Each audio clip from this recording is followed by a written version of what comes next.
የሚችለው። እሳቸው ካልሆኑ ማን ነው ነብይ መሆን አቅም የሚኖረው? ምንም አይነት ምድራዊ ሰው አታገኝም። እሳቸው ካልሆኑ ማንም የለም ነው። ሌላ ያንን ማሟላት የሚችል ማለት ነው። ኤኒዌይስ ላንተ ነው እንዲህ ነበሩ እንደዛ ነበሩ ምናምን እንደሚያቀሰው አክት አድርገው ይወጣሉ ነው። እኔ አንድ ነገር በቂ ነበር ባይሰው ለነቢያችን ሰለላሁ ዐለይሂ ወሰለም ነብይነት። እኔ መጨረሻ ማለት ይቻላል አንድ ታሪክ ሳይ በቃኝ። እኔ ቀጥታ አመንኩ። ብዙ ተመሳሳይ ነገሮች ማንሳት ይቻላል፣ ግን አንዱ በቂ ነበር። እሱ ምንድነው? ጥገኝነት የፈለጉበት ጊዜ ነበር ነቢያችን ሰለላሁ ዐለይሂ ወሰለም።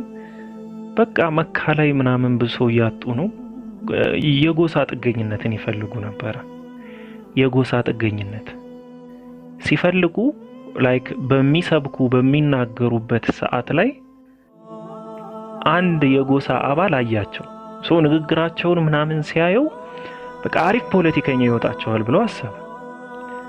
በቃ እሳቸውን ከኛ ስር ካደረግንማ አረቦችን በሙሉ በቃ በላናቸው ማለት ነው አለ። ስለዚህ ሄደና አናገራቸው። ያናገራቸው ነገር ባይዘው እሳቸው ሊገሏቸው ነው የሚፈልጉ። የጎሳን ጥገኝነት አገኙ ማለት ትልቅ ነገር ነው። በጣም ትልቅ ነገር ማለት ነው። ለምን በነፃነት መስበክ ይችላሉ። ይሄ ሰው ሄደና እኛ ጥገኝነት እንሰጣለን፣ ችግር የለውም ከኛ ጎሳ ጥገኝነት እንሰጣለን አለ። ነብይ ነኝ ምናምን የምትለውንም እንቀበላለን። እንግዲህ አስቡት፣ ብዙ ተከታይ አልነበራቸውም በሰዓቱ፣ ገና መካ ናቸው። ተከታዮቻቸው በሚገደሉበት ጊዜ ነብይ ነኝ የምትለው እንቀበላለን፣ ምንም ችግር የለውም፣ ከለላ እንሰጣለን፣ ትምህርትህንም እንደፈለክ መስበክ ትችላለህ። ምክንያቱም አዋጭ እንደሚሆን ተረድተውታል ኦሬዲ። ዲል ያደረጉት ግን ምንድነው?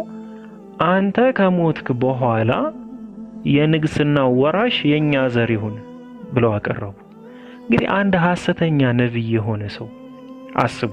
አንድ ሰው በሐሰት እኔ ነብይ ነኝ ብሎ የሚነሳ ሰው ሊገሉ ሰዎች እንደሚፈልጉ ያወቀ፣ ጥገኝነትን እየፈለገ የሱ ተከታዮች እየተገደሉባቸው ላይክ የሞት አፋፍ ላይ ማለት ይቻላል ሆኖ የሆነ ልክ እንደ አንድ ትልቅ ጎሳ በሉት ተፈሪ ጎሳ ብላችሁ አስቡትና መጥቶ ጥገኝነት ሰጣለሁ፣ ሃይማኖትህንም ስበክ፣ ነብይ ነኝ የምትለውንም ተናገር ምናምን፣ ግን ስትሞት ያንተን ንግስና እኛ እንወርሳለን፣ የኛ ዘር ይወርስ ብሎ ጥያቄ ቢያቀርቡለት ምንም አይኑንም አያሽም።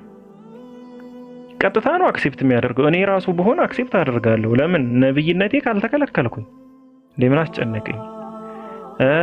መሪ መሆን ከቻልኩ የዛ ጎሳ ከለላ ካገኘው እንደፈለኩ መስበክ ከቻልኩ ሌላ ምንድነው